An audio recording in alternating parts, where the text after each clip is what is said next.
Ilang araw bago ang pagsalubong ng bagong taon, mangilan-ngilan pa lang ang namimili ng paputok at pailaw sa Bukawi, Bulacan.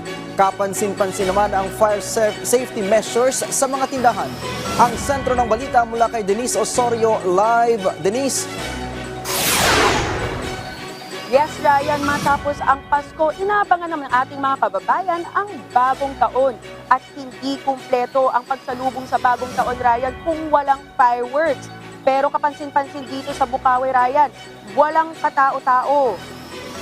Kapag paputok at pailaw ang kailangan, Bukawi, Bulacan ang kadalasang takbuhan ng mga gustong maingay at maliwanag ang pagsalubong sa New Year. Isang araw makalipas ang Pasko ay may mangilan-ngilan ng namimili ng mga paputok at pailaw sa tinuguriang Fireworks Capital ng Pilipinas. Ayon kay Top Speed, nakagawian na raw niyang bumili rito pero ngayong taon, kontrolado ang pamimili dahil kapos sa budget. Medyo mataas kasi yung presyo, kumbaga dumodoble, minsan dumitriple. Nakabili naman kami. Kaso yun nga, yung presyo, malayo talaga yung diferensya pagdating dun sa... Aminado naman ang mga nagtitinda na taon-taon ay tumataas ang presyo ng mga lokal na paputok dahil imported ang mga material na gamit sa paggawa ng mga ito. Nasa 20 to 30% ang taas ng mga presyo ng mga paputok ngayong taon kumpara sa December 2023.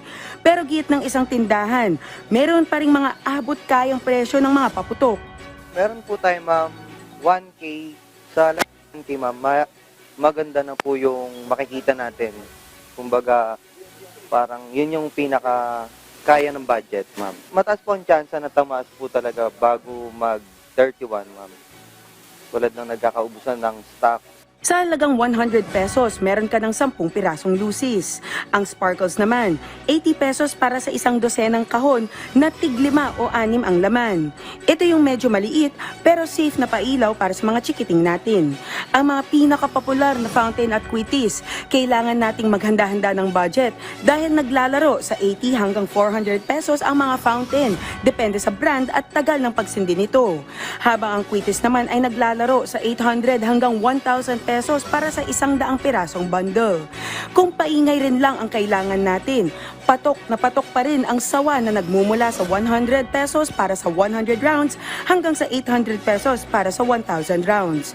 Samantala, kapansin-pansin din ang fire safety measures ng mga tindahan.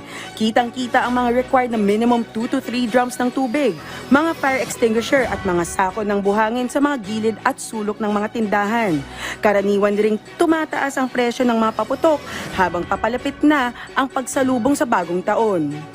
Kanina nakausap din natin ang ilang mga opisyal dito ng PNP at ayon sa kanila, bawal na bawal ang pagbenta ng mga paputok at pailaw online dahil hindi daw na-monitor ang kalidad at ang safety ng mga ito. Kaya ang abiso nila, huwag bibili sa mga tindahan na hindi DTI certified. Siguraduhin na DTI certified ang mga ito at huwag bumili sa mga palengke at sa tabi-tabi lamang. Yan ang pinakahuling balita mula rito sa Bukawi, Bulacan. Balik sa'yo.